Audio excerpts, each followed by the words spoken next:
মানুষকে গালাগালি করা, নাচ গান, সিনেমা, নাটক, জেনা, ব্যভিচার, গীবাত, তহমত, কুচ্ছা রটনা করা, এসবই মূলত অশ্লীলতার অন্তর্ভুক্ত। শুধু যে জেনা অশ্লীলতা তা নয়, একজন মানুষ তার মুখ দিয়ে একটা খারাপ কথা বলবে, এটা অশ্লীলতা। শরীরের অঙ্গ প্রত্যঙ্গ দিয়ে যদি খারাপ অঙ্গি ভঙ্গি করে, সেটাও অশ্লীলতা। কিন্তু আমাদের কাছে এটা তেমন কোনো গুরুত্ব নেই। আমরা হয়তো অনেকেই সরাসরি জেনার সম্পর্কে জড়াই না, কিন্তু অন্য মাধ্যমে আমরা নানাভাবে অশ্লীলতার সাথে সম্পৃক্ত, যেটা আমরা না জানার কারণে অথবা জেনে বুঝেই তার সাথে লিপ্ত হচ্ছি, মূল্যায়ন করতে পারছি না। অথচ আল্লাহ সুবহানাহু ওয়া তাআলা যাবতীয় অশ্লীল কাজ এবং গর্হিত কাজ করতে আমাদেরকে নিষেধ করেছেন। আল্লাহ সুবহানাহু ওয়া তাআলা সূরা নাহলের 90 নম্বর আয়াতে বলেছেন, ওয়ায়ানহা আনিল ফাহশাই ওয়াল মুনকারি ওয়াল বাগি, আর তিনি নিষেধ করেছেন অশ্লীলতা, অসৎ কাজ ও সীমালঙ্ঘন করতে। আল্লাহ সুবহানাহু ওয়া তাআলা যতগুলো কাজ করতে নিষেধ করেছেন তার মধ্যে একটি হলো অশ্লীলতা, গর্হিত কাজ, যেটা গ্রহণযোগ্যতা পায় না এমন কাজ করা আল্লাহ সুবহানাহু ওয়া তাআলা নিষেধ করেছেন। অথচ যদি আমরা দেখি আজকে কি মুসলিম আর কি অমুসলিম, কে অশ্লীলতা মুক্ত, আমরা আজকে প্রতিটি জায়গায়, প্রতিটি অবস্থানে আজকে অশ্লীলতা আমাদেরকে ঘিরে ধরেছে। আমরা কোনো জায়গায় স্থির দাঁড়াবো, সেখানেও অশ্লীলতা মুক্ত থাকতে পারি না। আজকে হাতে মোবাইল ফোন আছে, বাড়িতে টেলিভিশন আছে, এমন কোন জায়গা আছে যা অশ্লীলতা মুক্ত? আপনি শহরের রাস্তায় হাঁটছেন, আপনার যদি স্বাভাবিক হেঁটে চলা নারীর দিকে চোখ নাও পড়ে, আপনি দেখবেন রাস্তার উপরে মেন রোডে বড় বড় পর্দা ঝুলছে, সেই পর্দায় বিভিন্ন ধরনের অশ্লীল কিছু দেখানো হচ্ছে। কোন জায়গায় আমরা অশ্লীলতা মুক্ত? বাচ্চার একটা ব্যাগপত্র, খাতা কলম কিছু একটা কিনতে যাই, সেখানেও ছবি দিয়ে ভর্তি, নারীদের ছবি। কোন জায়গা নেই যে জায়গায় অশ্লীলতার কোনো ছাপ পড়েনি? আমরা এমনটা খুঁজে পাচ্ছি না। কি মুসলিম কি অমুসলিম, সবাই ডুবে গেছে এর মধ্যে। অথচ এই অশ্লীলতা মানুষের চরিত্রকে ধ্বংস করে। এই অশ্লীলতা শুধু ব্যক্তিকেন্দ্রিক কাউকে ধ্বংস করে এমনটা নয়। একজন ব্যক্তি যদি অশ্লীলতায় লিপ্ত হয়, এটা শুধু তার মধ্যে সীমাবদ্ধ থাকে না, বরং এটা প্রসার লাভ করে, প্রচারিত হয়। একটা সময় ছিল মানুষ জেনা করত গোপনে, কিন্তু যখন জেনাটা মানুষের সামনাসামনি চলে এসেছে, তখন কেউ একজনের জেনা দেখে নিজে উদ্বুদ্ধ হয়েছে। পাপ কিন্তু এভাবেই ছড়ায়। একটা সময় ছিল মানুষ লুকিয়ে আত্মহত্যা করত, আর এখন মানুষ আত্মহত্যা করছে ফেসবুক লাইভে প্রকাশ্যে এসে। আপনার কি মনে হচ্ছে যে ওর আত্মহত্যা শুধু ওকেই প্ররোচিত করেছে? না, ও যখন ফেসবুক লাইভে এসে একটা পাপ করছে, একটা অন্যায় করছে, আত্মহত্যা করছে, তখন ওইটা দেখে কেউ না কেউ উদ্বুদ্ধ হচ্ছে। সে শুধু নিজেই লিপ্ত হয়নি, বরং অন্য কেউ উদ্বুদ্ধ করেছে। সারা পৃথিবীতে জেনা, ব্যভিচার থেকে শুরু করে যে কোনো পাপ সারা পৃথিবীতে একটা জায়গায় সূত্রপাত ঘটলে সেটা সেখানে সীমাবদ্ধ থাকে না, বরং সেটা প্রসার লাভ করে। অশ্লীলতা সবচেয়ে বেশি প্রসার লাভ করে। আমার এক বন্ধু বলেছিলেন যে রাজনীতির কথা আর এই জেনা, ব্যভিচার, প্রেম, রিলেশনের কথা বাতাসের আগ দিয়ে মানুষের কানে পৌঁছায়। এটার বাস্তবতা দেখবেন কিভাবে কিভাবে এটা প্রচার হয়ে যায়, প্রসার লাভ করে। অথচ কেউ যদি কারো জেনার কথা জানে অথবা এরকম অশ্লীলতা হয়েছে কোথাও, সেটাও প্রচার করা উচিত নয়। প্রসার লাভ করবে এমন কোনো কিছু করা আমাদের উচিত নয়, ছড়ানো তো দূরের কথা। আল্লাহ সুবহানাহু ওয়া তাআলা সূরা আন-নূরের 19 নম্বর আয়াতে বলেছেন, ইন্নাল্লাযীনা তুহিব্বুনা আন তাশীআল ফাহিশাতু ফিল্লাযীনা আমানু লাহুম আযাবুন আলীমুন ফিদ দুনিয়া ওয়াল আখিরাহ যারা মুমিনদের মাঝে অশ্লীলতার প্রসার পছন্দ করে, কামনা করে, লাহুম আযাবুন আলীমুন ফিদ দুনিয়া ওয়াল আখিরাহ, তাদের জন্য ভয়াবহ শাস্তি রয়েছে দুনিয়া ও আখিরাতের জীবনে। এখানে জেনার কথা প্রচার করা, অশ্লীলতার কথা প্রচার করার বিষয়ে ইঙ্গিত রয়েছে। তার মানে অশ্লীলতার কোনো কিছুই কারো নিকটে প্রচার করা, প্রসার করা আমাদের উচিত নয়। মুমিনদের মাঝে এটা প্রচার হোক, প্রসার লাভ করুক, এটা যদি আমাদের পছন্দনীয় হয়, এটা যদি আমরা কামনা করে থাকি, তাহলে আল্লাহ সুবহানাহু ওয়া তাআলা আমাদেরকে তার ভয়াবহ শাস্তির কথা জানিয়ে দিলেন দুনিয়ার জীবনে এবং আখিরাতের জীবনে। আজকে এই জায়গায় আমরা ধরা পড়ে যাব। আজকে যদি আপনি বাংলাদেশে কথা চিন্তা করেন, আমরা মনে করি এটা একটা মুসলিম কান্ট্রি, তাই না? যারা সিনেমা নাটক তৈরি করে মানুষের মাঝে অশ্লীলতা, জেনা, ব্যভিচার, সমকামিতার মতো অশ্লীলতাকে, বেহায়াপনাকে ছড়িয়ে দিচ্ছে, তাদের নাম কি? তাদের নাম কি? তাদের নাম আব্দুর রহমান, ঠিক মক্কার কাফের মুশরিকদের মতো। তাদের নাম আব্দুল্লাহ, তাদের নামে আব্দুর রহিম, তাদের নামে অমুক ইসলাম, অমুক উদ্দিন, অমুকুল হক। কি এগুলোই কি তাদের নাম নয়? তারা মুসলিম ঘরে জন্মগ্রহণ করেছে, মুসলিমদের নাম গ্রহণ করেছে, কিন্তু মুসলিমদের মাঝে, মুমিনদের মাঝে তারা অশ্লীলতাকে ছড়িয়ে দিচ্ছে এবং তারা এটা কামনা করে যে সমকামিতা বৃদ্ধি পাক। ট্রান্সজেন্ডার নিয়ে আজকে অনেক কথা হচ্ছে, কে করছে? তারা করছে। তাহলে মুমিনদের মাঝে অশ্লীলতা প্রসার লাভ করুক, বেহায়াপনা স্থায়িত্ব লাভ করুক, এটা আমাদের মাঝে এক শ্রেণীর মানুষ চাচ্ছে। আল্লাহ সুবহানাহু ওয়া তাআলা যারা এইরকম চায় যে মুমিনদের মাঝে, মুসলিমদের মাঝে অশ্লীলতা, বেহায়াপনার প্রচার প্রসার ঘটুক, তাদের জন্য দুনিয়া এবং আখিরাতের ভয়াবহ শাস্তির ঘোষণা দিয়েছেন। কিন্তু আমরা কেউ মুক্ত? আজকে কোন জায়গা আমরা মুক্ত আছি? আজকে সাহিত্যের সাবজেক্টের কথা যদি বলি, সেটা আরবি হোক, বাংলা হোক, ইংলিশ হোক, ফার্সি হোক, উর্দু হোক, যে কোনো ভাষার সাহিত্য আপনি পড়তে যান, সেখানে নাটক, গল্প, উপন্যাসে ভর্তি। কোনো জায়গা মুক্ত নেই। সেই জায়গাগুলোতে আমরা কখনো চিন্তাই করছি না যে একটা অশ্লীল গল্প, একটা প্রবন্ধ, অশ্লীল প্রবন্ধ, একটা উপন্যাস, এটা যে অশ্লীল কিছু, এটা আমরা চিন্তা করছি না। আমরা কিন্তু হরহামেশা পড়ে যাচ্ছি। অথচ এগুলো নাটক, সিনেমা যেমন অশ্লীল, ওটাও যেমন বেহায়াপনার অন্তর্ভুক্ত।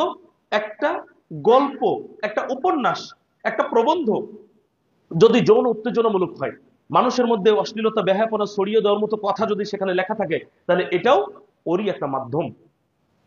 কিন্তু আমরা তো পড়ছি, হরহামেশাই পড়ছি। পত্রিকার পাতা খুললেই আজকে আমরা নগ্ন ছবি দেখতে পাই। পত্রিকার পাতা খুললেই আজকে আমরা এমন কিছু দেখতে পাই যেটা আমাদেরকে সুরসুরি দেয় অশ্লীলতা লিপ্ত হওয়ার জন্য। এই তো অবস্থা। অথচ যারা লিখছে তারাও মুসলিম বলে নিজেদেরকে দাবি করেন, মুসলিমদের নামের সাথে মিল রয়েছে। তারা সপ্তাহে কোনোদিন নামাজ না পড়লে জুমার নামাজ পড়ে, সারা বছর না পড়লে ঈদের মাঠে যায়। তারা ছড়িয়ে দিচ্ছে অশ্লীলতা আমাদের মাঝে। সম্মানিত উপস্থিতি, অশ্লীলতা ছড়ানো তো দূরের কথা, বেহায়াপনা মানুষের নিকটে পৌঁছানো তো দূরের কথা, এর নিকটবর্তী হতেও আল্লাহ সুবহানাহু ওয়া তাআলা নিষেধ করেছেন। আল্লাহ সুবহানাহু ওয়া তাআলা সূরা আল আনামের 151 নম্বর আয়াতে বলেছেন, ওয়ালা তাকরাবুল ফাওয়াহিশা মা যাহারা মিনহা ওয়া মা বাতান, তোমরা অশ্লীলতার নিকটবর্তী হইও না, হোক তা প্রকাশ্য, হোক তা গোপন। একজন মানুষ প্রকাশ্যে অশ্লীলতা করলো না, প্রকাশ্যে বেহায়াপনার সাথে লিপ্ত হচ্ছে না, কিন্তু সে মনে করতেই পারে ঘরের মধ্যে সে একটা অশ্লীলতায় লিপ্ত হলো, মনে হয় কেউ দেখছে না। আসলে কি সে কারো দেখা থেকে মুক্ত? জনসম্মুখে সে করছে না, কেন? জনসম্মুখে মানুষ দেখতে পাবে তাই। কিন্তু সে ঘরের মধ্যে করছে, লুকিয়ে করছে। কে দেখছে? আল্লাহ সুবহানাহু ওয়া তাআলা দেখছেন। এর চেয়ে বড় সাক্ষী আর কিছু হয় না। আর কে দেখছে? ফেরেশতারা দেখছেন, কারণ ওই কর্মটি ফেরেশতারা লেখার জন্য আপনার আমার সাথে আছেন। তাহলে প্রকাশ্য হোক আর অপ্রকাশ্য হোক, কোনোভাবেই কোনো অশ্লীলতা, কোনো বেহায়াপনা গ্রহণযোগ্য নয়। আল্লাহ সুবহানাহু ওয়া তাআলা এর নিকটবর্তী হতে নিষেধ করেছেন। তাহলে আল্লাহ সুবহানাহু ওয়া তাআলা যেখানে প্রকাশ্য অপ্রকাশ্য সমস্ত অশ্লীলতার নিকটবর্তী হতে নিষেধ করলেন, প্রচার প্রসার কিভাবে করি আমরা? এটা তো আরো ভয়াবহ অপরাধ। সম্মানিত উপস্থিতি, ইসলাম মানুষকে শিক্ষা দেয় নিজের চরিত্র রক্ষা করার জন্য। সেই সাথে ইসলাম মানুষকে শিক্ষা দেয় অন্যের চরিত্র যেন ধ্বংস না হয় সেই দিকে খেয়াল রাখার জন্য। পোশাকের বিধান কে দিয়েছেন? আল্লাহ সুবহানাহু ওয়া তাআলা।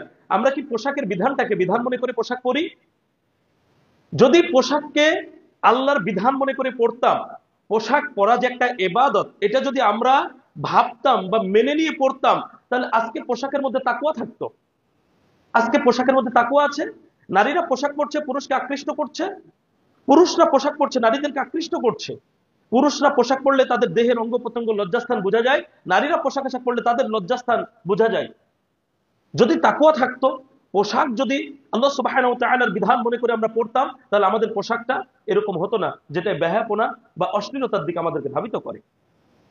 অথচ একজন মানুষ যখন তাকওয়া পোশাক হিসেবে পোশাক পরবে, আল্লাহর বিধান মনে করে যখন পোশাক পরবে, তখন তার পোশাকটা হবে শালীন। তার পোশাকটা কখনো বিপরীত লিঙ্গকে আকর্ষণ করবে না, তার পোশাক কখনো বেহায়াপনা অশ্লীলতার দিকে কাউকে এগিয়ে দিবে না বা সুরসুরি দেবে না। তার পোশাকটা নিজের দেহকে আবৃত করার মাধ্যমে নিজের চরিত্রকে যেমন রক্ষা করবে, তার দ্বারা যেন অন্যের চরিত্র ধ্বংস না হয় সেদিকেও তার সজাগ দৃষ্টি থাকবে। এই জন্য তো পোশাক। অথচ আজকে আমরা নিজেদের লজ্জাস্থানের হিসাব হেফাজত করতে পারছি না, অন্যেরটা করা তো আরো দূরের কথা। মনে রাখতে হবে, যখন আমরা নিজেরা নিজেদের লজ্জাস্থানের হেফাজত করব না, তখন সেখানেই আরেকজনের চরিত্র আমরা হনন করছি। একজন নারী অর্ধনগ্ন একটা পোশাক পরিধান করলো, এর মানে কি যে তার শুধু চরিত্র ধ্বংস হলো? না, সে যতগুলো জায়গা দিয়ে, যতগুলো মানুষের সামনে দিয়ে যাতায়াত করছে, প্রত্যেকের চরিত্রে দাগ লাগাবে। একজন পুরুষ যদি নারীদেরকে আকর্ষণ করার মতো পোশাক পরিধান করে বাইরে বের হয়, সে শুধু কি নিজের চরিত্রকে ধ্বংস করলো? না, যতগুলো নারীর সামনে দিয়ে সে যাচ্ছে, প্রত্যেকের অন্তরে অশ্লীলতার দাগ বসিয়ে দিয়ে যাচ্ছে। তাহলে এটা খেয়াল রাখতে হবে। ইসলাম আমাদেরকে এটাই শিক্ষা দেয়, নিজের লজ্জাস্থানের হেফাজত করা, পোশাক আশাক এবং জেনা ব্যভিচার থেকে বিরত থাকার মাধ্যমে, এবং অন্য কেউ যেন তার দ্বারা চরিত্র ধ্বংসের দিকে চলে না যায় সেই ব্যাপারেও সজাগ দৃষ্টি রাখা, এটাই ইসলাম আমাদেরকে শিক্ষা দেয়। সূরা মুমিনুনের 5 নম্বর আয়াতে আল্লাহ সুবহানাহু ওয়া তাআলা সফল মুমিনদের বৈশিষ্ট্য উল্লেখ করেছেন। এই বৈশিষ্ট্যগুলোর মধ্যে অন্যতম একটি বৈশিষ্ট্য সম্পর্কে আল্লাহ সুবহানাহু ওয়া তাআলা বলছেন, ওয়াল্লাযীনা হুম লিফুরুজিহিম হাফিজুন, যারা তাদের লজ্জাস্থানের হেফাজত করে। অর্থাৎ তারা শালীন পোশাক আশাক পরে, নিজেদেরকে আবৃত করে, নিজেদের লজ্জাস্থানের হেফাজত করে, পাশাপাশি তার দ্বারা যেন অন্যের চরিত্র ধ্বংস না হয় সেদিকেও তারা সজাগ দৃষ্টি রাখে। মনে রাখতে হবে, আত্মসচেতন মানুষ নিজে যেমন অশ্লীলতায় লিপ্ত হয় না, অন্য কেউ যেন তার দ্বারা অশ্লীলতায় লিপ্ত না হয় সেদিকেও তারা খেয়াল রাখে। সম্মানিত উপস্থিতি, আজকে অশ্লীলতা ছড়ানোর অনেক মাধ্যম চলে এসেছে আমাদের কাছে। ফেসবুক, টুইটার, ইন্টারনেট, মোবাইল, কত কিছু যা আমাদের কাছে অত্যন্ত সহজলভ্য এবং প্রত্যেকটা মানুষের কাছেই তা আছে। এমনকি কারো কারো কাছে 2-3টাও আছে। এখন তো একটা ফোনে হয় না, 2-3টাও আছে। অথচ এই মাধ্যমগুলো দিয়ে মানুষ কি করছে? খুব সহজে অশ্লীলতায় লিপ্ত হচ্ছে। আমরা আসলে সব চিন্তা ভাবনাই করি না, আমরা এগুলো চিন্তা ভাবনাই করি না। আমাদের করণীয় ছিল একটা, আমরা করেছি আরেকটা। আল্লাহ সুবহানাহু ওয়া তাআলা আমাদেরকে প্রত্যেকটি বিষয়ের সুন্দর সমাধান এবং মানুষের জন্য কল্যাণমুখী দিক নির্দেশনা দিয়েছেন। মানুষের জন্য কল্যাণ এতেই রয়েছে যে মানুষ মানুষকে কখনো অশ্লীলতায় উদ্বুদ্ধ করবে না। কিন্তু আজকের ফেসবুকের পোস্ট, ফেসবুকের লেখালেখি, ফেসবুকের ভিডিও আপলোড করা, সবকিছুই যেন আরেকজন মানুষকে অশ্লীলতায় লিপ্ত হতে উদ্বুদ্ধ করছে। আমরা কখনোই চিন্তা করিনি। অথচ আল্লাহ সুবহানাহু ওয়া তাআলা বলছেন সূরা মাইদা 2 নম্বর আয়াতে, ওয়ালা তাআওয়ানু আলাল ইসমি ওয়াল উদওয়ান, তোমরা পরস্পরকে পাপ এবং সীমালঙ্ঘনের কাজে সাহায্য সহযোগিতা করো না। আমরা কি করছি? আপনার ফেসবুক ফ্রেন্ড লিস্টে 5000 ফ্রেন্ড আছে, ফলোয়ার্স আছে 5000। আপনি একটা গান আপলোড করলেন, একটা অশ্লীল পোস্ট করলেন, একটা মেয়ের ছবি আপলোড করলেন, আপনার নিজের স্ত্রী মেয়ের ছবি আপলোড করলেন, যতগুলো মানুষ দেখছে ততগুলো মানুষের যেমন পাপ হচ্ছে, আপনি ছাড়ার মাধ্যমে সবগুলো মানুষের পাপের একটা অংশ অর্জন করলেন। এটাকে বলা হয় গুনাহে জারিয়া। সাদাকায়ে জারিয়া নিয়ে অনেক আলোচনা হয়, সাদাকায়ে জারিয়া নিয়ে অনেক ফজিলতপূর্ণ হাদিস বলা হয়, কিন্তু গুনাহে জারিয়া রয়েছে, যে গুনার সূত্রপাত করে দিলে, যে সূত্রপাত করে দিয়েছে তার ভাগে গুনাহের অংশ চলে আসে, এই ব্যাপারটা নিয়ে তেমন কোনো আলোচনা আমাদের মাঝে হয় না। আপনি ফেসবুকে একটা পোস্ট করেছেন, অশ্লীল পোস্ট, একটা সিনেমা, একটা নাটক, একটা গল্প, এমন যেটা মানুষকে অশ্লীলতার প্রতি উদ্বুদ্ধ করে।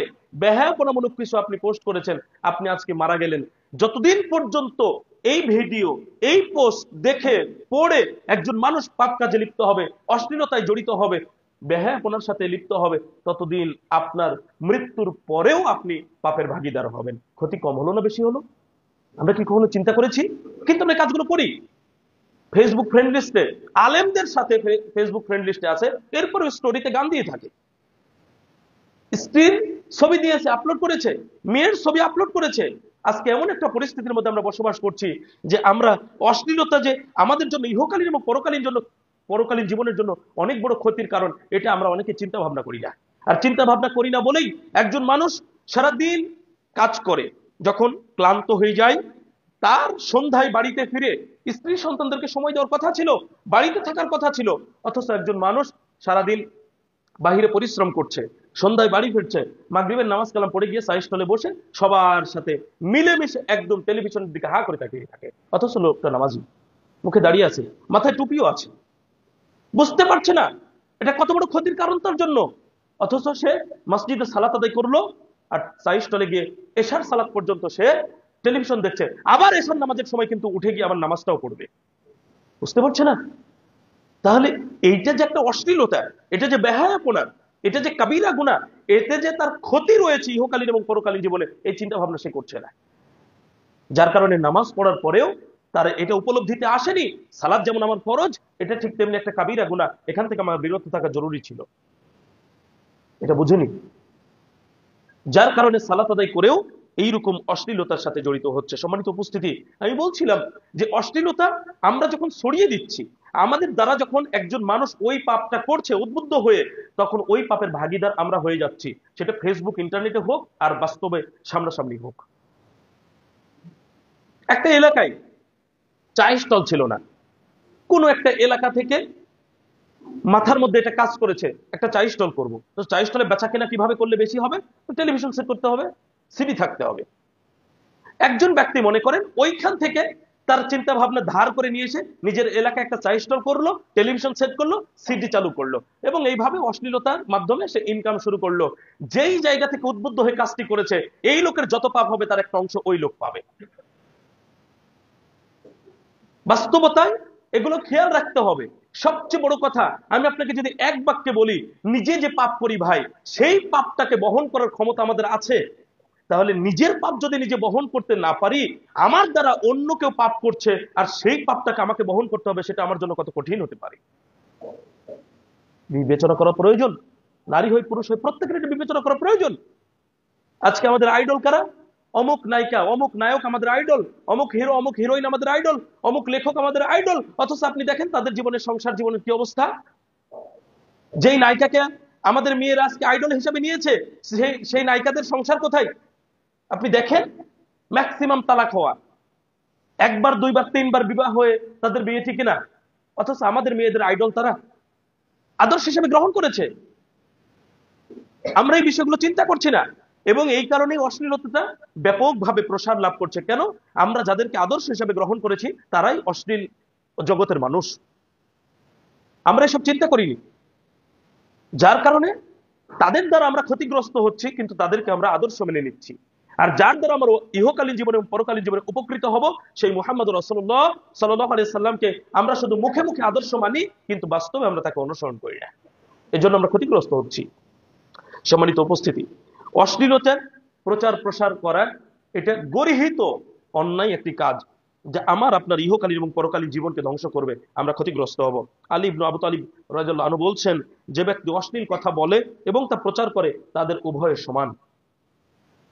কেউ বলে, কেউ প্রচার করে, কোনো পার্থক্য নাই, পাপের দিক থেকে সমান। সুবাইল ইবনে আউফ রাহিমাহুল্লাহ বলছেন, কোন ব্যক্তি অশ্লীল কথা শুনলে এবং তা ছড়ালে, সে অশ্লীলতার উদ্ভাবক সমতুল্য পাপী হবে। অর্থাৎ যে বলেছে আর যে প্রচার করেছে, দুইজন সমান অপরাধী, সমান পায়।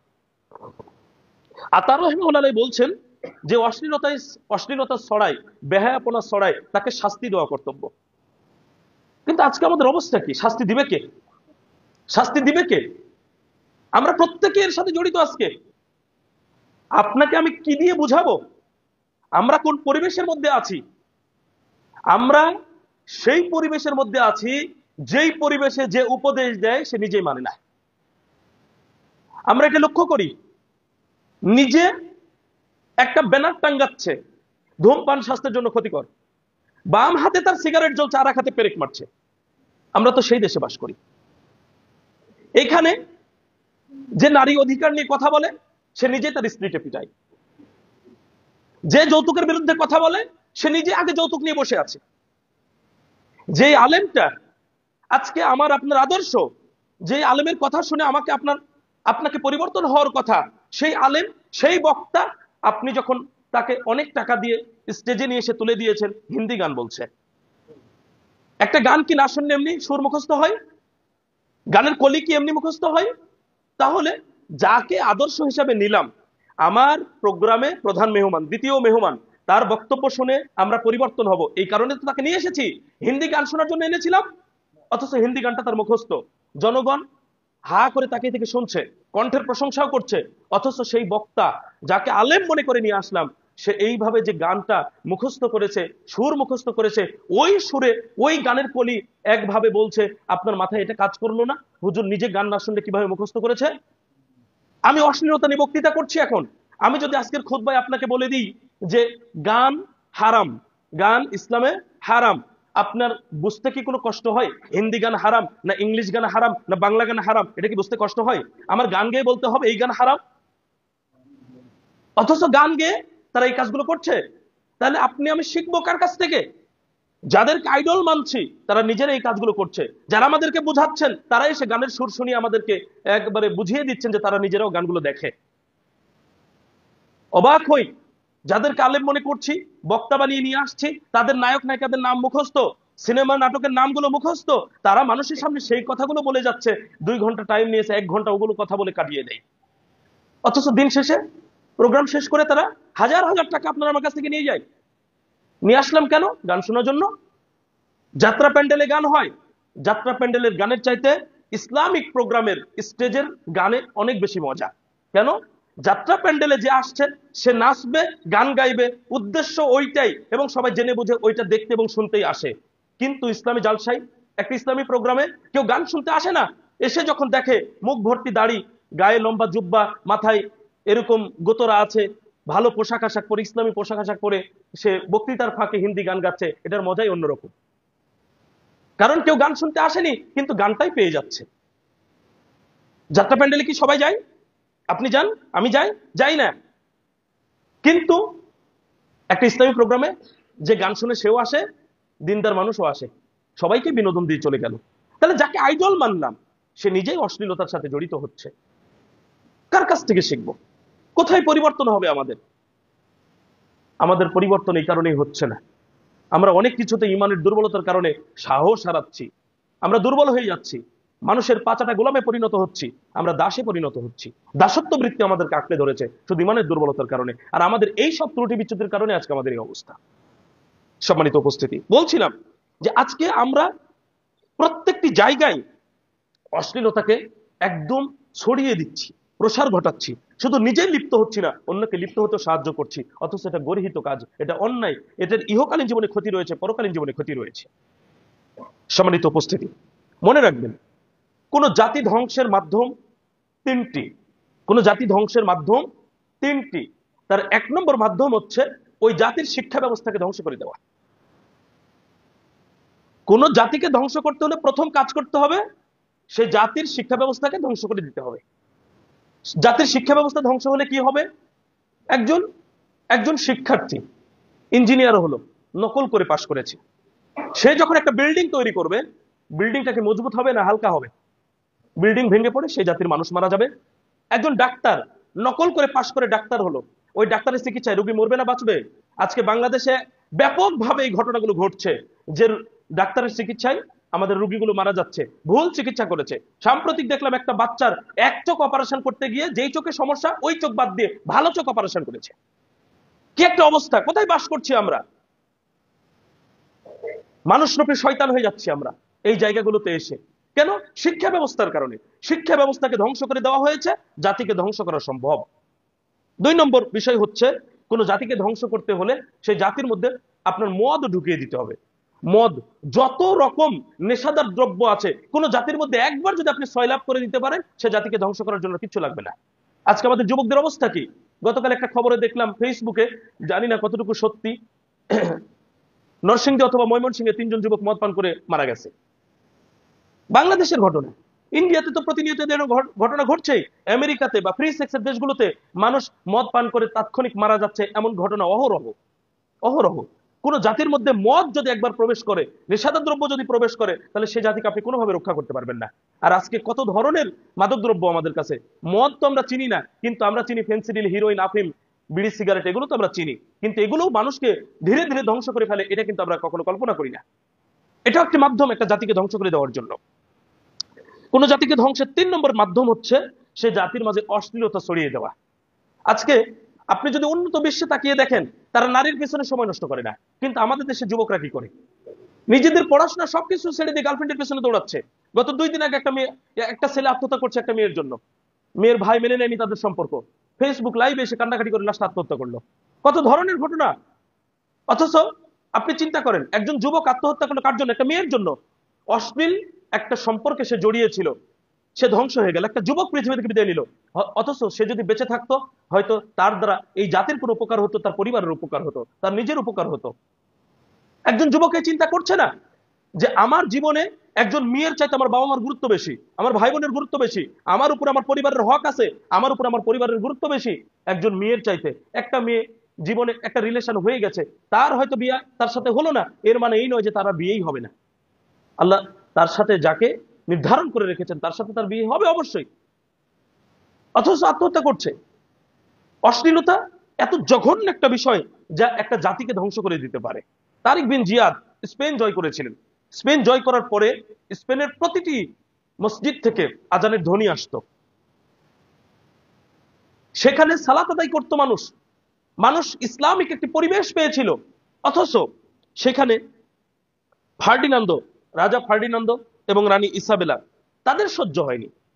তাদের সহ্য হয়নি যে স্পেনের মাটিতে প্রতিদিন 5 বার আজানের ধ্বনি আসবে মানুষের কানে, এটা তাদের সহ্য হয়নি। মানুষ ইসলামিক পরিবেশ পাবে, এটা তাদের সহ্য হয়নি। তারা কি করলো? তারা শুধু মুসলিমদেরকে ধ্বংস করার জন্য, এই রানী ইসাবেলা শুধু মুসলিমদেরকে ধ্বংস করার জন্য রাজা ফার্ডিনান্ডের সাথে বিবাহ বন্ধন আবদ্ধ হয়েছিল। কত বড় ষড়যন্ত্র। তারা কি করলো? তারা মুসলিমদেরকে ধ্বংস করার জন্য তেমন কিছুই করেনি, শুধু তাদের মাঝে নেশাদার দ্রব্য ঢুকিয়ে দিয়েছে, মদ জুয়া ঢুকিয়ে দিয়েছে। ইতিহাস সেটাই বলে আমাদেরকে। আর তাদের মাঝে যেই সব সুন্দরী মেয়ে ছিল তাদেরকে লেলিয়ে দিয়েছে মুসলিম যুবকদের পেছনে। মুসলিম যুবকরা তাদের পিছনে পড়ে গেছে, গিয়ে তাদের ঈমান আমল সবকিছু যখন দুর্বল হয়ে গেছে, তখনই তো মুসলিমদের স্পেনের দীর্ঘ সময়ের ইতিহাস শেষ হয়ে গেল। একটা জাতিকে ধ্বংস করে দিল শুধু অশ্লীলতা আর মাদক দ্রব্যের মাধ্যমে। এটা খেয়াল রাখতে হবে। আজকে আমাদেরও যে অবস্থা, রাস্তাঘাটে যেখানে সেখানে দাঁড়িয়ে থাকলে কলেজ ইউনিভার্সিটি স্টুডেন্টদেরকে আমরা ধূমপান করতে দেখি। শুনুন, ধূমপান হলো বড় নেশাগ্রস্ত হওয়ার পূর্বের প্রথম ধাপ। বিড়ি সিগারেট থেকেই শুরু হয়। তাহলে একজন যুবককে ধ্বংস করছে।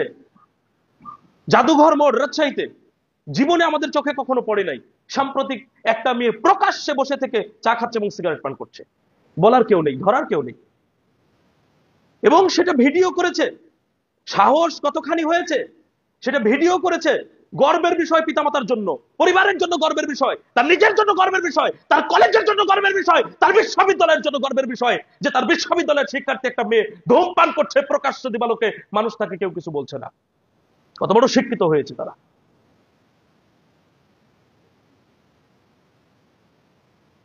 এই জাতির ধ্বংস হতে আর কি লাগে?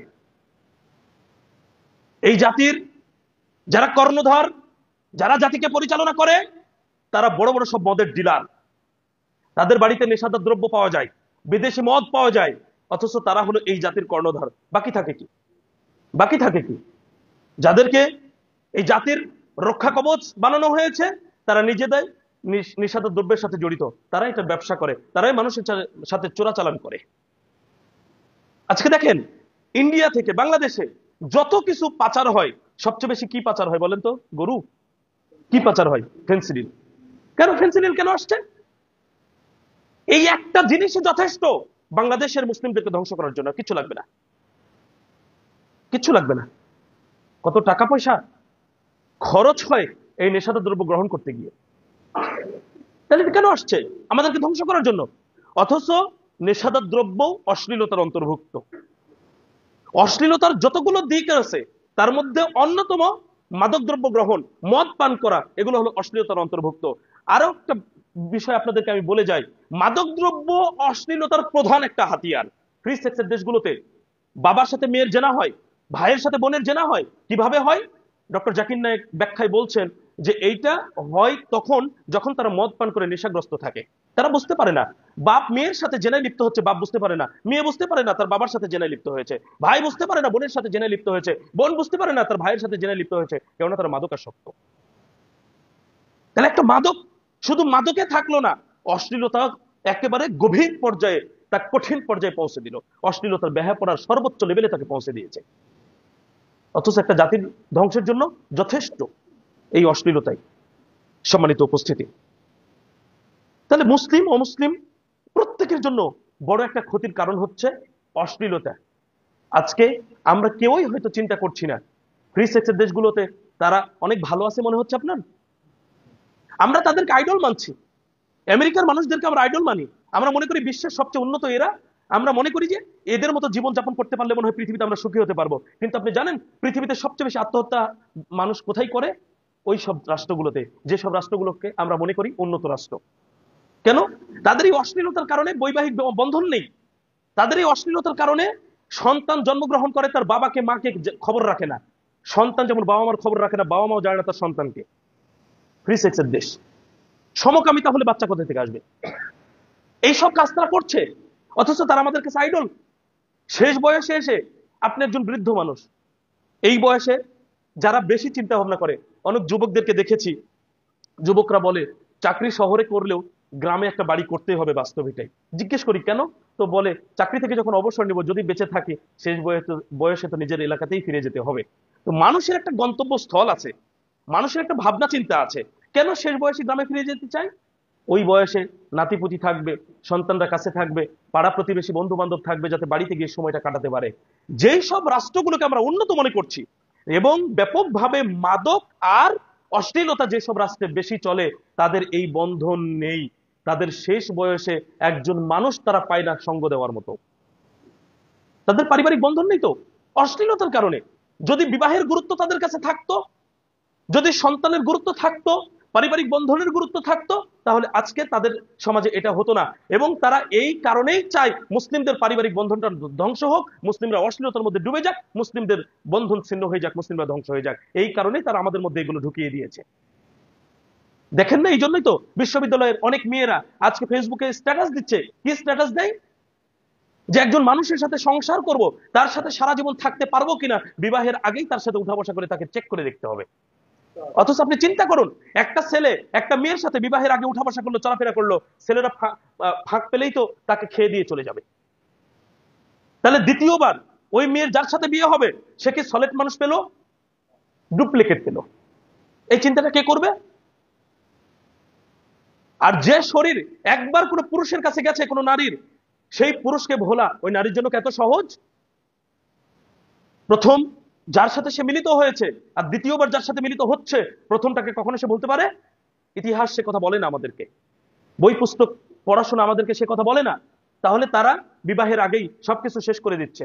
আজকে কেন ডাস্টবিনে বাচ্চা পাওয়া যায়? বিবাহের আগে জেনায় লিপ্ত হয়েছে, বাচ্চা চলে এসেছে, সেই বাচ্চা তারা নষ্ট করে। আপনাদের পুঠিয়াতেও সকালবেলা ফজরের পরে রাস্তায় বাচ্চা পাওয়া যায়। আপনার মনে আছে এই কথা? আমরা ডাস্টবিনে বাচ্চা দেখতে পাই, আমরা হসপিটালে বাচ্চা ফেলে রেখে চলে যেতে দেখতে পাই। কারা এই কাজগুলো করে? যারা জেনার মাধ্যমে সন্তান এসেছে তারা। তাহলে ওই বাচ্চার ভবিষ্যৎ কি? যে বাচ্চাটা ভূমিষ্ঠ হলো তার ভবিষ্যৎ কি? ওই বাপ মায়ের দায়বদ্ধতা নেই? আপনাদেরকে এখানে একটি কথা আমি বলে যাই, কারো যদি জেনার মাধ্যমে সন্তান চলেই আসে, যারা জেনা করেছে তারা অপরাধী, বাচ্চা অপরাধী নয়। মনে রাখবেন, বাচ্চা অপরাধী নয়। কারো জেনার মাধ্যমে যদি সন্তান চলে আসে, যারা জেনায় লিপ্ত হয়েছে তারা অপরাধী, বাচ্চা অপরাধী নয়। আপনাদের কি ওই হাদিস মনে আছে? একজন মহিলা রাসূলুল্লাহ সাল্লাল্লাহু আলাইহি সাল্লামের কাছে এসে বললেন যে আমাকে পবিত্র করুন। রাসূলুল্লাহ সাল্লাল্লাহু আলাইহি সাল্লাম তাকে ফিরিয়ে দিচ্ছিলেন। তখন মহিলা বলছিলেন, আপনি মায়েসকে যেভাবে ফিরিয়ে দিচ্ছিলেন, আমাকে আপনি ওইভাবে ফিরিয়ে দিচ্ছেন। আমাকে পবিত্র করুন। আমার পেটে অবৈধ সন্তান, জিনার মাধ্যমে সন্তান এসেছে, রাসূলুল্লাহ সাল্লাল্লাহু আলাইহি সাল্লাম তাকে ফিরে যেতে বললেন এবং সন্তান যখন প্রসব হবে তখন আসতে বললেন। মহিলা চলে গেল, সন্তান প্রসব হলো, সন্তানকে নিয়ে এসেছে, রাসূলুল্লাহ সাল্লাল্লাহু আলাইহি সাল্লাম আবারও তাকে পাঠিয়ে দিলেন দুধ পান করানোর জন্য। এক পর্যায়ে যখন সে স্বাভাবিক খাবার খাওয়া শেখার মতো অবস্থা চলে এসেছে, তখন রাসূলুল্লাহ সাল্লাল্লাহু আলাইহি সাল্লাম অন্য একজনকে এই বাচ্চার দায়িত্ব দিয়ে ওই মহিলাকে রজম করার নির্দেশ দিলেন। আপনি বুঝুন, শুধু বাচ্চার কারণে একজন বিবাহিত জেনাকারী নারীকে রাসূলুল্লাহ সাল্লাল্লাহু আলাইহি সাল্লাম বাঁচার সুযোগ দিয়েছিলেন। তার মানে বাচ্চার কোনো দোষ নেই, তুমি অপরাধ করেছো, অপরাধ তোমার। তার তার মৃত্যুদণ্ড হয়েছে, রজম করা হয়েছে, কিন্তু বাচ্চাটার কারণে সে বেঁচে থাকার সুযোগ পেয়েছিল এতদিন।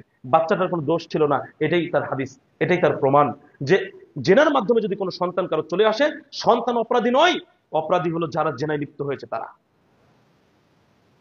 আজকে এই অশ্লীলতা ব্যাপক আকার ধারণ করেছে, এর দায়ভার আজকে শুধু সন্তানের তা নয়, আমাদেরও। আজকে আমরা তাদেরকে উদ্বুদ্ধ করেছি, আমরা ছোটবেলা থেকে তাদেরকে সতর্ক সজাগ করিনি, যার কারণে ওই ফলটা আমাদেরকে ভোগ করতে হচ্ছে। আমরা সন্তানরা চিন্তা ভাবনা করি না, একটু চিন্তা করা দরকার। আমি আজকে জুমার খুতবার মাধ্যমে আপনাদেরকে এই বার্তাটা দিয়ে যাই, একটু গবেষণা করবেন, চিন্তা করবেন এই কথাগুলো। দেখুন, একটা সন্তান, ছেলে হোক বা মেয়ে হোক, বিবাহের আগে একটা অবৈধ সম্পর্কে জড়িয়ে মেয়েটা মনে করেন পালিয়ে গিয়ে বিবাহ করলো, সে কখনো চিন্তাই করেনি তার পরিবারে এর কি প্রভাব পড়তে পারে। বাবার হয়তো গ্রহণযোগ্যতা ছিল, যেই দিন মেয়ে পালিয়ে চলে গেছে সেই দিন থেকে তার গ্রহণযোগ্যতা হারিয়ে গেছে, সমাজে মাথা উঁচু করে আর কোনো ভালো কথা বলতে পারে না। পরিবারের উপরে কত বড় প্রভাব। মেয়েটার যদি ছোট কোনো বোন থেকে থাকে, পরবর্তীতে বিবাহের প্রস্তাব আসলে ওইটার প্রভাব পড়ে, এর বড় বোন এই কাজ করেছে, না জানি এই মেয়েটাও এরকম। কত সমস্যা, অথচ কে চিন্তা করে? কেউ চিন্তা করে না। আজকে এই অবস্থা। একটা মেয়ে বিবাহের আগে এইরকম খারাপ কিছুতে জড়ালে এর প্রভাব এই সমাজে যত বেশি পড়ে, একটা ছেলে খারাপ কিছুতে জড়ালে এতটা প্রভাব পড়ে না। কারণ ছেলের টাকা আছে, কর্ম করে, সে আগে কিছু করেছে, মানুষ সেটা দেখে না, পরবর্তীতে তার ভালো কিছুই হয়ে যায়। অথচ অপরাধী সেও, ছেলে কি অপরাধী নয়? সেও অপরাধী, মেয়েও অপরাধী, কিন্তু মেয়ের দোষটাকে আমরা বড় করে দেখি। আমাদের উচিত ছিল ছেলে হোক মেয়ে হোক উভয়ের ত্রুটিটাকে বড় করে দেখা এবং তাদেরকে সজাগ সতর্ক করা অশ্লীলতা থেকে। আজকে খুব জটিল পরিস্থিতির মধ্যে আমরা আছি। আমরা এখান থেকে যদি বের হতে না পারি, তাহলে ঈমান থাকুক, আমল থাকুক, এরপরেও আমরা ধ্বংস হয়ে যাব। রাসূলুল্লাহ সাল্লাল্লাহু আলাইহি সাল্লামের একটি হাদিস দেখুন, সহিহ মুসলিম ৭১২৯ নম্বর হাদিস। নবী করিম সাল্লাল্লাহু আলাইহি সাল্লামের স্ত্রী জায়নাব বিনতে জাহশ রাদিয়াল্লাহু আনহা তাকে জিজ্ঞেস করলেন, ইয়া রাসূলুল্লাহ সাল্লাল্লাহু আলাইহি সাল্লাম, হে আল্লাহর রাসূল সাল্লাল্লাহু আলাইহি সাল্লাম, আনা হালিকু ওয়া ফিনা সালিহুন, আমাদের মাঝে অনেক সৎ মানুষ থাকার পরেও কি আমরা ধ্বংস হয়ে যাব? ক্বালা নাআম, রাসূলুল্লাহ সাল্লাল্লাহু আলাইহি সাল্লাম বললেন, হ্যাঁ, ইযা কাসুরাল খাবাস, যখন অশ্লীলতা, বেহায়াপনা, অপবিত্রতা বেড়ে যাবে, পাপ যখন বেড়ে যাবে, তখন অনেক মানুষ দিনদার, পরহেজগার, সৎ থাকার পরেও তোমরা ধ্বংস হয়ে যাবে। তাহলে একটা জাতি, একটা গোষ্ঠী, মানুষের একটা পরিবেশ পরিস্থিতি যখন ব্যাপকভাবে অশ্লীলতা, বেহায়াপনার দিকে ধাবিত হবে, তখন আমরা দিনদাররাও বাঁচতে পারবো না, আমরা ধ্বংস হয়ে যাব। কত বড় কঠিন বিষয়। তাহলে চিন্তা করতে হবে। অনেক সময় এই কথাগুলো বললে অনেকে বলে যে, হুজুর আমার সন্তান তো করে না, পাড়া প্রতিবেশী করে। মাদক নিয়ে যখন বলি তখন বলে যে, আমার সন্তানরা তো বিড়ি সিগারেট খায় না, পাশের বাড়ির ওরা করে। শুনুন, পাশের বাড়ির সন্তান আজকে বিড়ি টানে, কালকে আপনার সন্তানও টানবে। পাশের বাড়ির সন্তান যখন বেপর্দা, বেহায়াপনা, অশ্লীলতার সাথে জড়িত, কালকে আপনার সন্তান দেখে শিখে ফেলবে, কালকে আপনার নাতনি আপনার সাথে ঝগড়া করবে, ওদেরকে দেখে শিক্ষা নেবে। রাসূলুল্লাহ সাল্লাল্লাহু আলাইহি সাল্লামের আরেকটি হাদিস মনে পড়লো, বলে যাই। রাসূলুল্লাহ সাল্লাল্লাহু আলাইহি সাল্লাম বলছেন, লটারির মাধ্যমে মানুষকে ভাগ করে লঞ্চের উপর তলায় আর নিচতলায় দেওয়া হলো। নিচতলার মানুষ চিন্তা করছে, লঞ্চের তলা ফুটো করে পানি উঠাবো, উপর তলার লোক যদি এখন বাধা দেয়, তাহলে নিচের তলার লোকও বাঁচবে, উপর তলার লোকও বাঁচবে। আর উপর তলার লোক যদি বাধা না দেয়, তাহলে তলা যদি ফুটো করে পানি উঠাতে যায়, নিচতলার লোকও ডুবে মরবে, উপর তলার লোকও ডুবে মরবে। রাসূলুল্লাহ সাল্লাল্লাহু আলাইহি সাল্লাম কি চমৎকার উদাহরণ পেশ করলেন। সমাজে এত কিছু ঘটে যাচ্ছে, অন্যায়, অপকর্ম, যদি আমরা মানুষকে দাওয়াত না দিই, মানুষের কাছে যদি আমরা প্রতিবাদ না করি, মানুষের অন্যায় অপকর্মের বিরুদ্ধে যদি আমরা লড়াই না করি, তাহলে আমরা দিনদার, পরেজগার হওয়ার পরেও ওরা তো ধ্বংস হবে, আমাদেরকে সাথে নিয়ে ধ্বংস করবে, ধ্বংস হয়ে যাবে।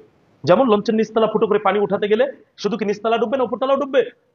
নিচতলা উপরতলা দুই তলায় ডুববে এবং দুই তলার মানুষই মরবে। উপরতলার লোক বাধা দিলে যেমন নিচতলার লোকও বেঁচে গেল, উপরতলার লোকও বেঁচে গেল। আমাদের কাজ হচ্ছে আমরা যদি দাওয়াতি কাজ করি, আমরা যদি মানুষকে প্রতিবাদ করি, বুঝাই, তাহলে আমরাও বাঁচবো, তারাও বাঁচবে। আর যদি কিছু না বলি, অন্যের সন্তান তো, অন্যের বাড়িতে এটা হচ্ছে, বললামও না, বুঝালামও না, কিছুই করলাম না, পদক্ষেপও নিলাম না, দাওয়াতই দিলাম না, তাহলে তারা ধ্বংস হবে, আমাদেরকে ধ্বংস করে ছাড়বে। সুতরাং অশ্লীলতার এই বিষয়টি ভালোভাবে আমাদেরকে লক্ষ্য রাখতে হবে। এটা আমাদের উপরে ব্যাপকভাবে প্রভাব ফেলে, আমাদেরকে ধ্বংস করার জন্য অশ্লীলতা যথেষ্ট। এটা যে কত ভয়াবহ এবং এটা যে কি করতে পারে, সংক্ষিপ্ত আকারে দেখুন এই হাদিসটাতে রাসূলুল্লাহ সাল্লাল্লাহু আলাইহি ওয়াসাল্লাম কি বলছেন। সূরা ইবনে মাজাহ 4019 নম্বর হাদিসে রাসূলুল্লাহ সাল্লাল্লাহু আলাইহি ওয়াসাল্লাম বলছেন, যখন কোন জাতির মাঝে প্রকাশ্যে অশ্লীলতা বেড়ে যাবে, প্রকাশ্যে অশ্লীলতা ছড়িয়ে পড়বে, তখন সেই জাতির মাঝে মহামারী আকারে প্লেগ রোগ ধারণ করবে। প্লেগ রোগ চলে আসবে মহামারী আকারে। রাসূলুল্লাহ সাল্লাল্লাহু আলাইহি ওয়াসাল্লাম এ কথাও বলছেন, এছাড়াও এমন সব রোগের উৎপত্তি ঘটবে যা পূর্বে ছিল না। আজকে যদি আপনাকে এইডস এর কথা বলি, বলেন 1500 বছর পূর্বে কি এইডস ছিল? আজ থেকে 700-800 বছর পূর্বে কি এইডস ছিল? এইডস হলো অশ্লীলতার সর্বোচ্চ বড় রোগ, যে রোগের চিকিৎসা নেই, যে রোগ হলে মানুষ ধীরে ধীরে মৃত্যুর দিকে অগ্রসর হয়ে যায়। এই এইডস কোথা থেকে উৎপত্তি হলো? জেনা, ব্যভিচার থেকে, অশ্লীলতা থেকে। অথচ আজকে অশ্লীলতা চতুর্দিকে ছড়িয়ে ছিটিয়ে গেছে, আমাদেরকে আঁকড়ে ধরেছে। আজকে 31st নাইটের নামে অশ্লীলতা, বিশ্ব ভালোবাসা দিবসের নামে অশ্লীলতা, পহেলা বৈশাখের নামে অশ্লীলতা, কত শত দিবস আমাদের মাঝে এসেছে, সেই সব দিবসগুলো সব অশ্লীলতায় পরিপূর্ণ। এমনকি মুসলিমদের আনন্দের দুটি দিন ছিল, ঈদুল ফিতর এবং ঈদুল আজহা, সেই দুই দিনকে আমরা অশ্লীলতা মুক্ত থাকি। গান বাজনা, সিনেমা, নাটক, যাত্রা, প্যান্ডেল থেকে শুরু করে আমরা কোনো কিছু বাদ রাখি না। অবাক হই, যেই লোকটা মসজিদের সভাপতি, সেই লোকটা ঈদের দিনের গান বাজনার অনুষ্ঠানের সভাপতি। আসি কোথায় আমরা? এইভাবে অশ্লীলতা চলছে। বছরের শেষে ফেব্রুয়ারি মাস আসলেই ভালোবাসা দিবসের একটা সোনা শব্দ পাওয়া যায়। কি এমন আগ্রহ, কি এমন উৎসাহ বোধ, যেন দীর্ঘ সময় ধরে অপেক্ষায় থাকে কবে 14 ফেব্রুয়ারি আসবে। ভালোবাসা কি এত কঠিন হয়ে গেছে আমাদের কাছে যে সারা বছরে একদিন দিবস করে আমাদের ভালোবাসা রক্ষা করতে হয়? যারা প্রকৃত মানুষ, যারা প্রকৃত সন্তানরা পিতামাতাকে 365 দিন ভালোবাসে। যারা প্রকৃত বাবা মা, তারা সন্তানকে 365 দিন ভালোবাসে। যারা প্রকৃত ভাই বোন, তারা একে অপরকে 365 দিন ভালোবাসে। ভালোবাসার কোনো কমতি নাই। প্রকৃত ছাত্রছাত্রী তার টিচারকে, তার শিক্ষককে 365 দিন সম্মান শ্রদ্ধা করে ভালোবাসে। প্রকৃত শিক্ষক তার সন্তান তুল্য শিক্ষার্থীকে 365 দিন ভালোবাসে। দিবস পালন করে একদিনের ভালোবাসার নাটক প্রকৃত মানুষরা করে না। অথচ নাটকটা হলো কবে? 14 ফেব্রুয়ারি, ভালোবাসা দিবস। কি ভালোবাসার নামে কি হচ্ছে আজকে? একে অপরকে ছেলেমেয়েরা প্রলোভন দেখিয়ে জেনায় লিপ্ত হয়ে একজন আরেকজনের কান্নার কারণ হয়ে যাচ্ছে। অবাক হয়ে যায়, সামান্য কিছু লোভ লালসা কারণে আজকে তারা এই সব অশ্লীলতা লিপ্ত হচ্ছে। দিবসগুলো পালন করছে ধুমধাম করে কলেজ ইউনিভার্সিটির শিক্ষার্থীরা, যারা আমার আপনার পরিবারে জন্মগ্রহণ করেছে, যারা নিজেদেরকে মুসলিম বলে দাবি করে, সালাত আদায় করে, অথচ তারা এই সব দিবসের সাথে সম্পৃক্ত, তারা এই সব দিবস পালন করছে। কোথায় আমরা মুক্তি পেতে পারি? অথচ এই সব দিবস কেন এসেছে? আপনাকে আমাকে ধ্বংস করার জন্য এসেছে, আর কিছু নয়। অথচ এগুলো কোনো মূল্য আমাদের কাছে আছে? একজন মুসলিমের নিকটে সেই দিবসের, সেই কর্মের কোনো মূল্য নেই, যেই দিবস, যেই কর্মের কোনো উপকারিতা ইহকালীন জীবনে নাই, পরকালীন জীবনে নাই।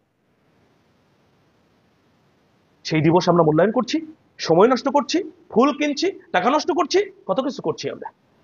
সম্মানিত উপস্থিতি, নিজেদেরকে সজাগ সতর্ক থাকতে হবে, সন্তানদেরকে সজাগ ও সতর্ক করতে হবে। আমি অশ্লীলতার ফলে যে এইডস এর কথা বললাম, এর একটা ছোট তথ্য পেশ করি যাতে ভয়াবহটা একটু উপলব্ধি করতে পারি।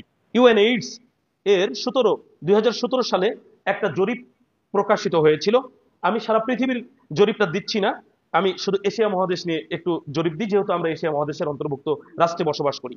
এশিয়া মহাদেশে এইডস আক্রান্ত লোকের সংখ্যা 2017 সালে ছিল 51 লাখ। 51 লাখ মানুষ এশিয়া মহাদেশে এইডস আক্রান্ত 2017 সালে। এখন 2025 সাল, বেড়েছে না কমেছে? এটা কিভাবে বুঝবো? দেখুন, এর মধ্যে মারা গেছে 1,70,000, এবং এইডস আক্রান্ত হয়ে সবচেয়ে বেশি মারা গেছে ভারতে, এবং এইডস আক্রান্তদের তালিকায় বাংলাদেশের অবস্থান 10ম। সম্মানিত উপস্থিতি, একটু বিবেচনা করতে হবে, এটা বুঝতে হলে একটু গবেষণা করতে হবে। এশিয়া মহাদেশে স্বাধীন রাষ্ট্রের সংখ্যা 49, আর অমীমাংসিত রাষ্ট্র হলো 5টা। এই মোটামুটি 54টি মনে করেন রাষ্ট্র। 54টা রাষ্ট্রের মধ্যে বাংলাদেশকে আমরা মুসলিম দেশ হিসাবে তো বিশ্বাস করি, করি কিনা? নামাজ পড়ি আর না পড়ি, সবাই মুসলিম এটা মনে করি। তাহলে মুসলিম দেশ হিসাবে এইডস আক্রান্তদের তালিকায় 54তম তো হওয়ার কথা ছিল, 49তম তো হওয়ার কথা ছিল, 40তম হতাম, 30তম হতাম, 10ম স্থান অধিকার করেছি। কত বড় মর্যাদা আমাদের, কত বড় সম্মানের জায়গা। বলুন, অশ্লীলতা কমেছে না বেড়েছে? যদি নাই বাড়ে, তাহলে একটা মুসলিম কান্ট্রিতে, যেখানে আমরা নিজেদের মুসলিম বলে দাবি করি, কিভাবে এইডস আক্রান্তদের তালিকায় 10ম স্থান অধিকার করতে পারে? আমরা আর কোনো ভালো কাজে এগিয়েছি? আমাদের দেশের বিশ্ববিদ্যালয় সারা পৃথিবীর মধ্যে 10ম স্থান অধিকার করেছে, আমরা কি জানি? আমাদের দেশের অমুক বড় ব্যক্তিত্ব পৃথিবীর মধ্যে 10ম স্থান অধিকার করেছে, এটা কি আমাদের কাছে আছে? অথচ এইডস আক্রান্তদের তালিকায় বাংলাদেশের অবস্থান 10ম। কত বড় সুনামের ব্যাপার আমাদের। সম্মানিত উপস্থিতি, দেখুন, আজ থেকে 5 বছর পূর্বে এই সংখ্যা হয়তো এতটা ছিল না, আজকে যতটা বেড়েছে। আজকে যা শুনলাম, আজ থেকে 10 বছর পরে দেখবেন এই সংখ্যাটা আরো বেড়েছে। বাড়বে কেন? কারণ আমরা ধীরে ধীরে অশ্লীলতার মধ্যে একদম ডুবে যাচ্ছি। সম্মানিত উপস্থিতি, আমরা যদি নিজেদেরকে অশ্লীলতা মুক্ত না করতে পারি, তাহলে আমরা ধীরে ধীরে ধ্বংসের দিকে চলে যাব, নিজেরা ধ্বংস হব, আমরা জাতি হিসেবে ধ্বংস হয়ে যাব। সুতরাং আমাদেরকে চিন্তা করতে হবে, ভাবতে হবে, এবং অশ্লীলতা মুক্ত জীবন যাপন করার জন্য অগ্রসর হতে হবে। শুনুন, অশ্লীলতা মুক্ত হতে হলে সবচেয়ে বেশি কার্যকর যে বিষয়টি হবে, সেটি হলো আল্লাহকে ভয় করা, লজ্জাশীল হওয়া। আল্লাহকে ভয় করতে হবে এবং লজ্জাশীল হতে হবে। আল্লাহর ভয় বাহিরে যেমন থাকবে, গোপনেও থাকবে, তাহলে মূলত আমরা অশ্লীলতা মুক্ত থাকতে পারি। আর একটি হচ্ছে লজ্জা। লজ্জা যখন থাকবে না, তখন যে কোনো অপকর্মে আমরা লিপ্ত হতে পারি। আর লজ্জা যখন থাকবে, তখন লজ্জা আমাদেরকে সাহায্য করবে পাপ থেকে বেঁচে থাকতে, অশ্লীলতা থেকে বেঁচে থাকতে। রাসূলুল্লাহ সাল্লাল্লাহু আলাইহি সাল্লাম সহিহ বুখারী 6120 নম্বর হাদিসে বলেছেন, ইযা লাম তাস্তাহি ফাসনা মা শি'তা, যখন তুমি লজ্জা করবে না, তখন তুমি যে কোনো কাজে লিপ্ত হতে পারো, যে কোনো পাপ কাজে তুমি লিপ্ত হতে পারো। তার মানে লজ্জা না থাকলে আমরা যে কোনো পাপ করে ফেলবো, অন্তর থেকে বিবেক কাজ করবে না, বাধা দিবে না। আর যখন লজ্জা থাকবে, তখন আমরা যে কোনো পাপ কাজে লিপ্ত হতে পারবো না, কারণ বিবেক আমাদেরকে বাধাগ্রস্ত করবে। সুতরাং আমাদের কর্তব্য হচ্ছে লজ্জা অর্জন করা, বেশি লজ্জাশীল হওয়া। আরেকটি বিষয় মনে রাখতে হবে, পৃথিবীতে আল্লাহ সুবহানাহু ওয়া তাআলা মানুষকে সৃষ্টি করেছেন, সেই মানুষকে পথভ্রষ্ট করার জন্য পৃথিবীতে ইবলিস আছে। মানুষ কিন্তু সবাই আল্লাহকে মানবে, আল্লাহর আনুগত্য করবে এমনটা নয়। মানুষ কিন্তু আল্লাহর আনুগত্য বাদ দিয়ে ইবলিসেরও আনুগত্য করবে। কিন্তু মানুষ যখন ইবলিসের আনুগত্য করবে, তখনই ইবলিস তাকে অশ্লীলতার মধ্যে ডুবিয়ে দিবে। দলিল সূরা নূর 21 নম্বর আয়াত, আল্লাহ সুবহানাহু ওয়া তাআলা বলছেন, ইয়া আইয়ুহাল্লাযীনা আমানু, হে ঈমানদারগণ, লা তাত্তাবিউ খুতুওয়াতিশ শাইতান, তোমরা শয়তানের পদাঙ্ক অনুসরণ করো না। ওয়া মান ইয়াত্তাবি খুতুওয়াতিশ শাইতান, যে শয়তানের পথ অনুসরণ করে, যে শয়তানের পদাঙ্ক অনুসরণ করে, ফা ইন্নাহু ইয়া'মুরু বিল ফাহশাই ওয়াল মুনকার, নিশ্চয় শয়তান তাকে অশ্লীল ও গরিহিত কাজের নির্দেশ দেয়। তাহলে আমরা যখন শয়তানের পথে চলবো, শয়তানের আনুগত্য করব, শয়তানের অনুসরণ করব, শয়তান তখন আমাদেরকে কি করবে? দেখেন, আল্লাহ সুবহানাহু ওয়া তাআলা কোনো কথা বললেন না, সালাত থেকে বিরত রাখবে, সিয়াম থেকে বিরত রাখবে, ওগুলো অন্য আয়াতে আছে। কিন্তু এই আয়াতে এসে আল্লাহ সুবহানাহু ওয়া তাআলা আমাদেরকে সরাসরি বললেন, যে শয়তানকে অনুসরণ করবে, শয়তান তাকে অশ্লীল এবং গরিহিত কাজের নির্দেশ দিবে। অশ্লীলতার মধ্যে আমাদেরকে ঢোকাতে পারলেই পাপ থেকে বিরত রাখা সম্ভব, পাপের মধ্যে লিপ্ত করা সম্ভব, নেকির কাছ থেকে বিরত রাখা সম্ভব শয়তানের জন্য, ব্যাপকভাবে এটা সম্ভব। সম্মানিত উপস্থিতি, সুতরাং আমাদের করণীয় হবে, আমরা যেন কোনোভাবেই কাউকে পাপ কাজে হেল্প না করি, অশ্লীল কাজে, বেহায়াপনামূলক কাজে সহযোগিতা, সাহায্য না করি, নিজেও যেন লিপ্ত না হয়। আমাদেরকে এই বিষয়ে সতর্ক হতে হবে, সজাগ দৃষ্টি রাখতে হবে। আল্লাহ সুবহানাহু ওয়া তাআলা আমাদের প্রত্যেককেই যাবতীয় অশ্লীলতা, বেহায়াপনা মুক্ত জীবন যাপন করার জন্য তৌফিক দান করুন। আল্লাহুম্মা আমিন। আকুলু কওলি হাযা আস্তাগফিরুল্লাহ লি ওয়া লাকুম ওয়া লিসাইরিল মুসলিমিন।